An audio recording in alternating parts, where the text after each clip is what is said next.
Long before modern psychiatry or scientific explanations for unusual behavior, human societies searched for meaning in suffering that seemed to come from beyond the physical world. Illness, violent mood changes, hallucinations, or sudden personality shifts were often interpreted not as medical conditions, but as signs of spiritual intrusion. Across continents and religions, one response appeared again and again: the ritual of exorcism. We've all seen the movies: weary Catholic priests chanting over possessed girls, the archetypal good versus evil. But actually, the concept of exorcism is extremely ancient and not confined to Catholicism. Almost all religions have a rite of exorcism, and while they share some similarities, the methods and beliefs behind them can vary wildly. In today's episode, we'll be having a look at how and when exorcism first became recorded and the variety of exorcisms in different religions. Welcome to History Unpacked. If you enjoy the content, consider subscribing. We post every week and we welcome any feedback. Exorcism, broadly defined, is the attempt to expel harmful spirits or supernatural forces from a person, a place, or an object. While the term is most commonly associated with Christianity, the practice is far older than that religion and far more widespread. Ancient Mesopotamian priests recited incantations against malevolent entities. Jewish scholars developed structured rites to confront destructive spirits. Hindu and Buddhist traditions integrated ritual purification and spirit removal into temple life. Islamic scholars codified prayers aimed at driving away jinn. Each tradition developed its own interpretation of spiritual affliction and its own methods for resolving it. This history is not merely a catalogue of strange rituals, it reveals how cultures understood the unseen world, how religion responded to fear and uncertainty, and how spiritual authority was expressed through ceremony. In many ways, the history of exorcism is a history of humanity's attempt to define where the human self ends and the external forces begin.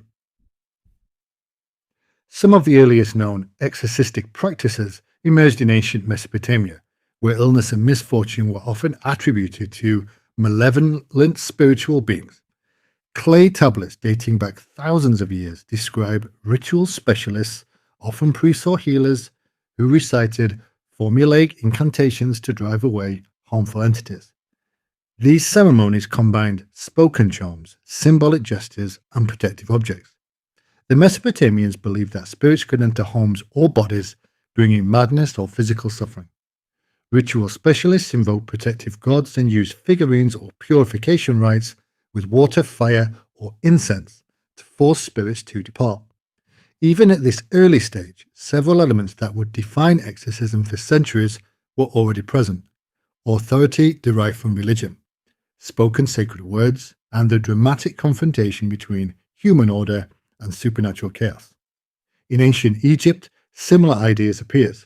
Medical papyri blended practical healing with magical formulas intended to ward off evil forces. Priests often worked at the intersection of medicine and ritual, suggesting that spiritual and physical healing were not viewed as separate realms.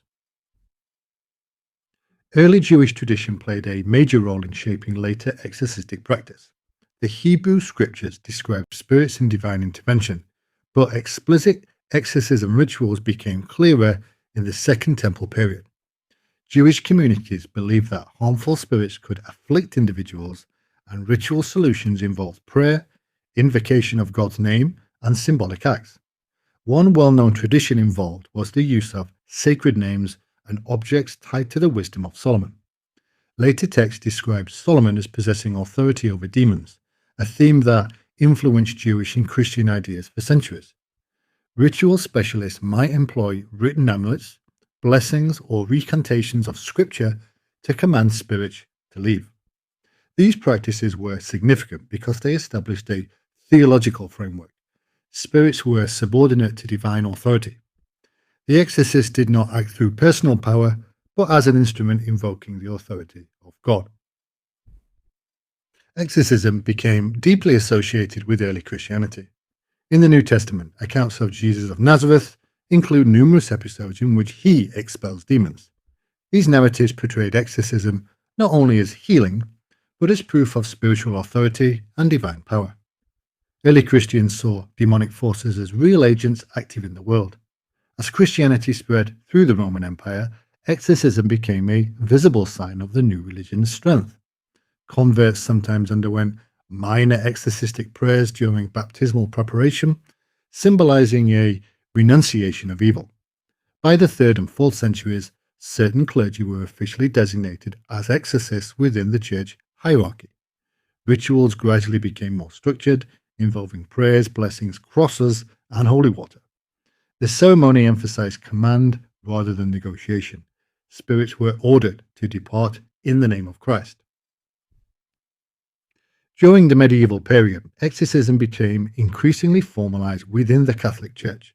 Manuals appeared outlining precise prayers and procedures. The rite reflected broader medieval beliefs about a universe inhabited by angels, demons, saints, and supernatural influences. Exorcisms were often performed quietly, rather than dramatically, sometimes as part of a routine pastoral care. The image of violent confrontations, popularized centuries later, were less common in everyday practice than simple blessings or prayers over those believed to be spiritually troubled. At the same time, medieval Europe saw growing fears surrounding witchcraft and demonic influence, especially during periods of social instability or disease. Exorcisms sometimes overlap with broader anxieties about heresy or supernatural danger. In the Eastern Orthodox Church, exorcism developed along somewhat different lines.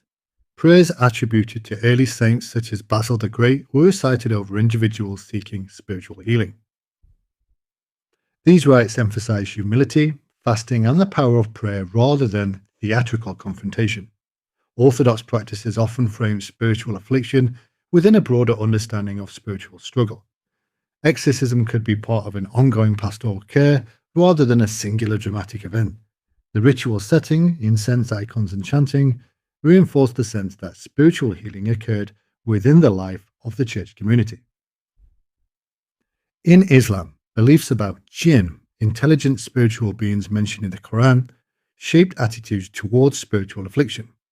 While possession is not universally emphasized, many Muslim communities developed practices known as the ruqya, involving recantation of Quranic verses and supplications seeking protection and healing. These rituals generally avoid elaborate ceremony. The power lies in the words of scripture rather than symbolic objects. Practitioners may recite passages over the afflicted person, sometimes accompanied by prayer, water blessed through recantation, or protective supplications. Islamic scholars traditionally stressed caution, warning against superstition or exploitation. Legitimate exorcistic practice was framed as rooted firmly in scripture and theology rather than magic. In Hinduism, beliefs about spirits, ancestors, and unseen energies vary widely across regions and sects. Exorcistic practices often involved priests, healers, or temple specialists performing ritual aims at restoring balance rather than simply expelling a demon.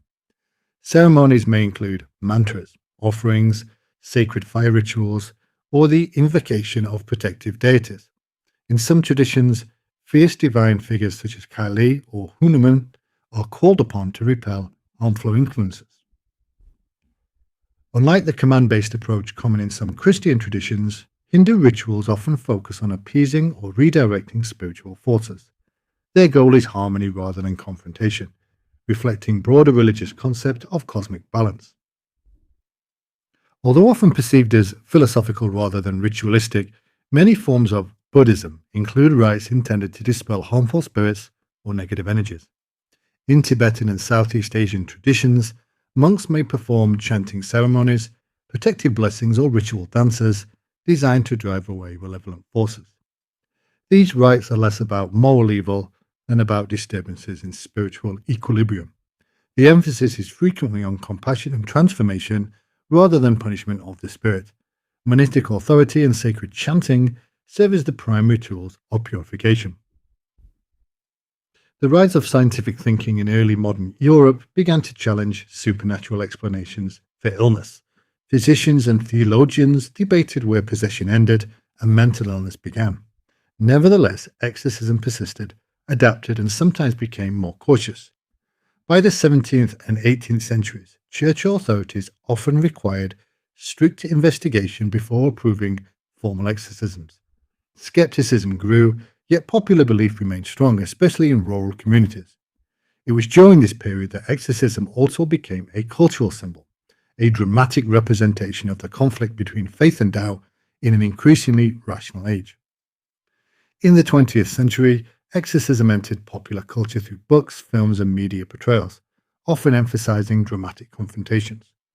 These depictions shaped public perception far more than ordinary religious practice ever did.